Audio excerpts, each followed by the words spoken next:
এরই মধ্যে বেগুন গাছে কিন্তু ফুল চলে এসেছে। আর ফুল আসার পর বেগুন গাছে একটি বিশেষ খাবারের প্রয়োজন পড়ে, যেই খাবারের গুণে এই সমস্ত ফুল থেকে প্রচুর পরিমাণে ফল সেট হবে। আর এই সময় যদি আমরা খাবার দিতে ভুলে যাই বা কিছুটা গাফিলতি করি, সেক্ষেত্রে কিন্তু এই সমস্ত ফুল ঝরে যাওয়ার মতো সম্ভাবনাও রয়েছে। বেগুন চাষে সফল হতে হতে আমরা কিন্তু ব্যর্থ হয়ে যেতে পারি। তো আজকের ভিডিওটি খুবই ইম্পর্ট্যান্ট। আশা রাখছি এই ভিডিওটি দেখলে বেগুন চাষে ব্যর্থ হওয়ার মতো কোনো সম্ভাবনাই নেই। তাই ভিডিওটি সম্পূর্ণ দেখার অনুরোধ রইল। দর্শক, প্রথমেই আসবো ফুল আসার পর গাছে অ্যাকচুয়ালি কী ধরনের খাদ্যের প্রয়োজন পড়ে। এখন হচ্ছে ফুল থেকে ফলে সেট হওয়ার সময়। এই সময়ে প্রচুর পরিমাণে যে খাদ্যগুলোর প্রয়োজন পড়ে সেটি হচ্ছে পটাশিয়াম, ফসফরাস, জিঙ্ক, বোরন এবং সামান্য কিছু নাইট্রোজেনেরও। কিন্তু দর্শক, আমাদের তো টবের গাছ, এই সমস্ত খাদ্য আমরা কী পদ্ধতিতে ব্যবহার করব? ফুল আসার পর বেগুন গাছের খাদ্য প্রস্তুত করার জন্য আপনারা এমন একটি প্লাস্টিক হোক, সিলভারের হোক, জার নিয়ে নেবেন, গামলা নিয়ে নেবেন। সেখানে আধা গামলা পরিমাণে দিয়ে দেবেন সাধারণ জল।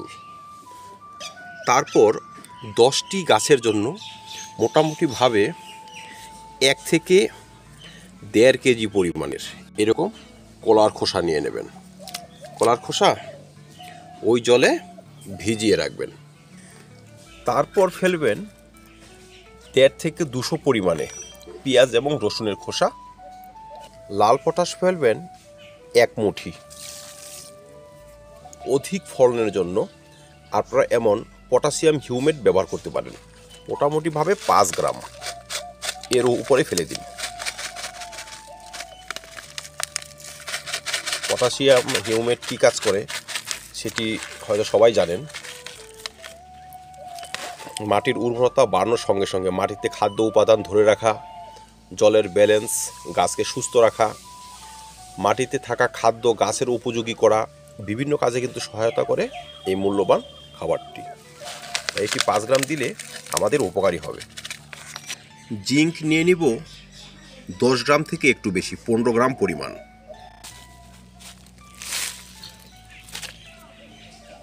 বোরন 20% নিয়ে নেব 10 গ্রাম পরিমাণে।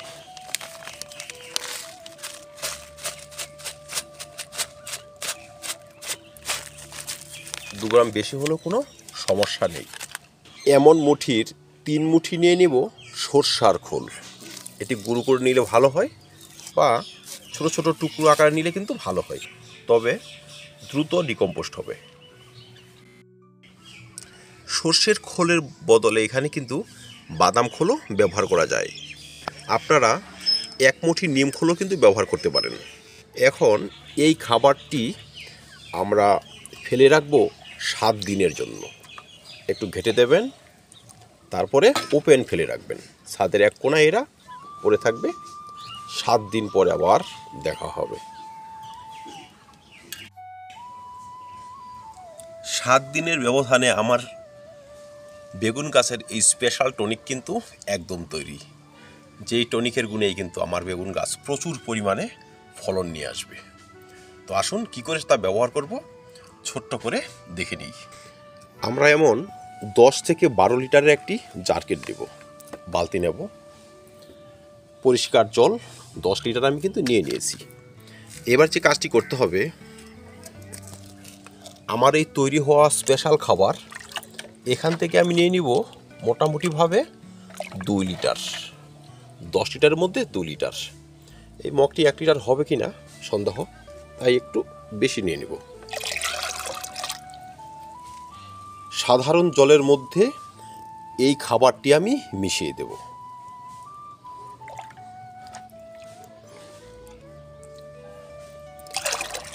দুই মগ।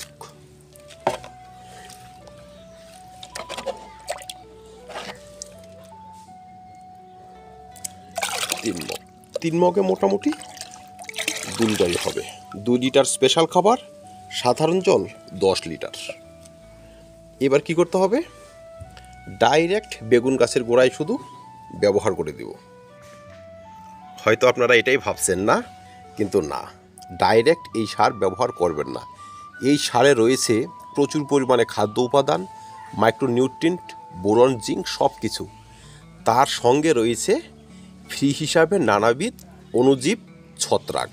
তাই এই খাবার ব্যবহারের আগে এখানে ছত্রাকনাশক মিশিয়ে তারপর ব্যবহার করবেন। এতে গাছ সুস্থ এবং সতেজ থাকবে।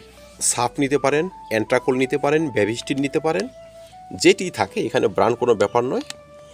10 লিটার জলের মধ্যে 1 থেকে 2 গ্রাম, 3 গ্রাম ছত্রাকনাশক শুধু এভাবে ফেলে দিন।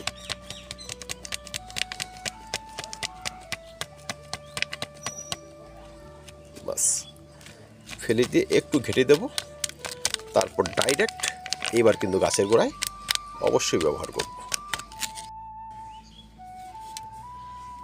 কাঠি দিয়ে একটু ঘেটেও নিতে পারি, কাঠি যেমন আছে আমার হাতের কাছে। দর্শক, এই ছোট ছোট কাজগুলো কিন্তু আমাদের দায়িত্ব সহকারে করতে হবে। একটু ভুল, একটি বেগুন গাছের ফলন তো দূরের কথা, জীবন মরণ সমস্যা কিন্তু হতে পারে। কারণ ছত্রাক গাছকে পুরোপুরি ধ্বংস করে দিতে পারে। তাই খাবারে ছত্রাক রাখা কোনোভাবেই চলবে না। এবার আসি, এই খাবারটি অ্যাকচুয়ালি কখন ব্যবহার করলে ভালো কাজ হয়। দর্শক, এই খাবারে ছত্রাক রয়েছে, খাদ্য উপাদান রয়েছে, সব কিছু রয়েছে। এই খাবারটি ব্যবহার করবেন দিনের বেলা, রাত্রেবেলা নয়, নয়তো শিকড় ড্যামেজের মতো সমস্যাও কিন্তু দেখা দিতে পারে। কারণ খাবার যদি গাছের গোড়ায় চিপচিপে হয়ে লেগে থাকে, গোটা 12 ঘন্টা 13 ঘন্টা লেগে থাকে, সমস্যা হতেও পারে। তাই আমরা এটি সকালবেলা যদি ব্যবহার করে দিই, সারাদিনের রৌদ্রে খাদ্য থেকে জল, খাবার সম্পূর্ণ শোষিত হয়ে যাবে, গাছের কোনো ধরনের ক্ষতি কিন্তু আর হবে না।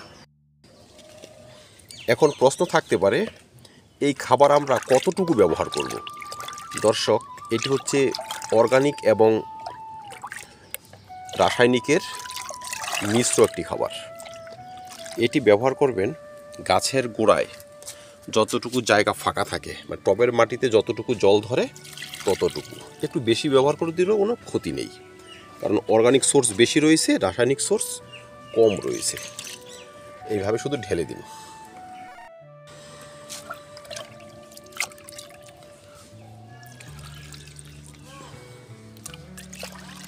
এইভাবে কিন্তু আমি খাদ্য ব্যবহার করি, বিশেষ করে আমাদের বেগুন, লঙ্কা, টমেটো, স্ট্রবেরি এইসব গাছে। আর আমার অন্যান্য ভিডিওগুলো দেখবেন, প্রচুর পরিমাণে কিন্তু ফলন হয়।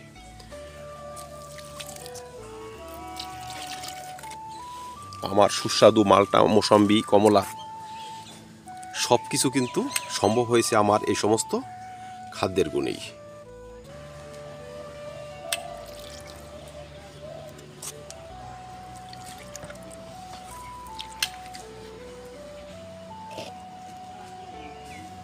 দর্শক, খাদ্য ব্যবহার কিন্তু আমার হয়ে গেল। দেখুন কতগুলো বেগুন চারা আমার দেখানো দরকার।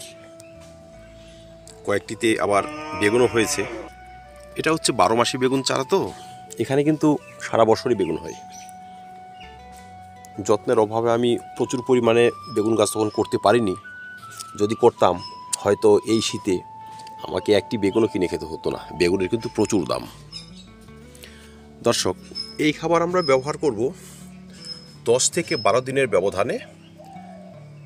4-5 বার আপনি করে যান না, কোনো অসুবিধা নেই। কারণ বেগুন গাছ গোটা শীত জুড়ে কিন্তু বেগুন দিয়ে যাবে। আর এই খাবার কিন্তু আমরা বারবার ব্যবহার করতে পারবো। এর থেকে এক্সট্রা কিচ্ছুর প্রয়োজন নেই। খাবার ব্যবহারের পরপরই আমাদের যে কাজটি করতে হবে সেটি হচ্ছে, এই সমস্ত গাছে অধিক পরিমাণে ফলনের জন্য আমাদের কিন্তু কয়েকটি স্প্রে করতে হবে। সেই স্প্রেগুলো যদি সঠিক না হয়, বেগুন চাষও কিন্তু সঠিক হবে না। প্রথম স্প্রেটি হবে একটি ছত্রাকনাশক। অ্যান্ট্রাকোল আপনি ব্যবহার করতে পারেন, আমি অ্যান্ট্রাকোল ব্যবহার করি। আর এর সঙ্গে ব্যবহার করব ভালো মানের এক কীটনাশক। কীটনাশকটি যদি সিস্টেমিক এবং কন্ট্যাক্ট মিশ্রিত হয় ভালো হয়। ক্লোরোপাইরিফস, সাইবারমেট্রিন, এই গ্রুপটি ব্যবহার করে আমি কিন্তু উপকার পেয়েছি। আপনারাও করতে পারেন। প্রোফেক্স সুপার ব্যবহার করতে পারেন, ইমিডিয়েট ক্লোরাইড ব্যবহার করলেও কিন্তু ভালো কাজ করে। তো যাই হোক দর্শক, যার যেটি পছন্দ ব্যবহার অবশ্যই করবেন। একটি কীটনাশক, একটি ছত্রাকনাশক 7 দিনের ব্যবধানে আপনারা কিন্তু 2 থেকে 3 বার স্প্রে করে দেবেন, পোকার আক্রমণ হোক চাই না হোক। এটি ব্যবহার করলে নতুন করে কিন্তু পোকার আক্রমণ আর হবে না। আমি কালকেই এখানে স্প্রে করেছিলাম। এই দেখুন, গাছের শত্রু এরাই গাছের পাতায় ডিম পারবে, আর সেই ডিম থেকে শয়ে শয়ে হাজারে হাজারে পোকা তৈরি হবে। এরাই কিন্তু আমাদের গাছকে ধ্বংস করে দেয়। তো দর্শক, কীটনাশক ব্যবহার কিন্তু এখন অনিবার্য। আর যারা সম্পূর্ণ জৈব চাষি তারা তো নিম তেল অবশ্যই ব্যবহার করবেন, কাকা ব্যবহার করতে পারেন। তো অর্গানিক চাষিরা কীটনাশকটি একটু ঘন ঘন ব্যবহার করবেন, যেমন ধরুন 5 দিনের ব্যবধানে 3 বার পর। কীটনাশক ব্যবহারের পরপরই কিন্তু আমাদের ভালো মানের একটি ভিটামিন জাতীয় খাবার গাছে স্প্রে করতে হবে। আমি নিয়েছি অ্যাগ্রোমিন, প্লেন অ্যাগ্রোমিন, কিন্তু অ্যাগ্রোমিন গোল্ডও ভালো কাজ করে।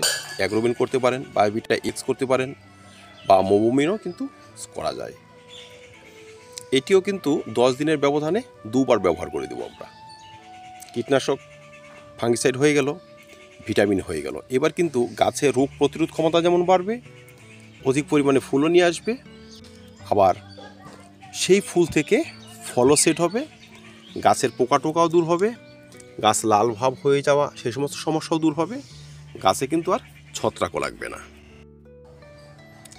কিন্তু দর্শক, অনেক সময় দেখা যায় এই সমস্ত ভালো ভালো ওষুধ ব্যবহার করার পরও কিন্তু সবজি জাতীয় গাছে অধিক পরিমাণে ফলন কিন্তু হতে চায় না, হয় না। সে সমস্ত সমস্যা দূর করতে আমাদের ব্যবহার করতে হবে ভালো মানের একটি পিজিআর। মনে রাখবেন, অধিক পরিমাণ ফলনের জন্য পিজিআর। ছোট গাছে খুব তাড়াতাড়ি কিন্তু আমরা পিজিআর ব্যবহার করতে পারবো না। যখন গাছ ম্যাচুরিটি হয়ে যাবে, গাছে অধিক পরিমাণে ফুল আসবে না, তখন পিজিআর ব্যবহার করব। আর এই সমস্ত পরিচর্যা যদি আমরা সঠিকভাবে সারতে পারি, পিজিআর কিন্তু প্রয়োজন পড়বে না। যদি প্রয়োজন পড়ে, অধিক পরিমাণে ফলন না হয়, অধিক পরিমাণে ফুলের কুড়ি না আসে, আপনারা ব্যবহার করবেন মিরাগুলান 1 লিটার জলে মাত্র 1.5 ml, 10 দিনের ব্যবধানে 2 বার। বা ব্যবহার করতে পারেন প্যানোফিক্স 1 লিটার জলে 5 ফোঁটা, 15 দিনের ব্যবধানে 2 বার। ব্যবহার করতে পারেন বুস্টার 2 1 লিটার জলে 1 ফোঁটা, 15 দিনের ব্যবধানে 2 বার। দর্শক, যারা অল্পতে সন্তুষ্ট থাকি তাদের ব্যাপার আলাদা, কিন্তু যারা অধিক পরিমাণে ফলন চাই, শীতের এই সবজি বাগান ভরে থাকবে নানাবিধ ফসলে, ফলে, ফুলে, সবজিতে, তারা কিন্তু পিজিআর অবশ্যই ব্যবহার করতে পারে। কারণ অনেক পয়সা খরচ করে, পরিশ্রম খরচ করে কিন্তু আমাদের বাগান করতে হয়। একটা পিজিআর কিন্তু অবশ্যই ব্যবহার করে দেবেন, তবে গাছ কিছুটা পরিণত হওয়ার পর। ভিডিওটি শেষ করার আগে একটি বোনাস টিপ দেওয়া ভালো। সেটি হচ্ছে, যদি বেগুন গাছ হঠাৎ করে ঝিমিয়ে পড়ে বা তেমন সমস্যা দেখা যায়, পাতা হেলে যাচ্ছে, গোড়া পচার মতো সমস্যা দেখা যাচ্ছে, সেক্ষেত্রে কিন্তু আপনারা ব্যাভিস্টিন ব্যবহার করবেন। 10 দিনের ব্যবধানে 2 থেকে 3 বার ব্যবহার করবেন। কিভাবে ব্যবহার করবেন? কিছুটা গাছে ছিটিয়ে দেবেন, কিছুটা জলে গুলে গাছের গোড়ায় ব্যবহার করে দেবেন। দেখবেন গাছের গোড়া পচা, গাছ হঠাৎ করে ঝিমিয়ে যাওয়া বা গাছ নষ্ট হয়ে যাওয়া, সেই সমস্ত সমস্যা কিন্তু আর দেখা দেবে না। বেগুনে ভরে থাকবে আমাদের শীতের ছাদ বাগান। তো ধন্যবাদ দর্শক, দেখা হবে অন্য কোনো ভিডিওতে, অন্য কোনো টপিক নিয়ে। ভিডিওটি ভালো লাগলে লাইক এবং শেয়ার করবেন, চ্যানেলটি সাবস্ক্রাইব করে পাশে থাকবেন। ভিডিওটি দেখার জন্য অসংখ্য ধন্যবাদ।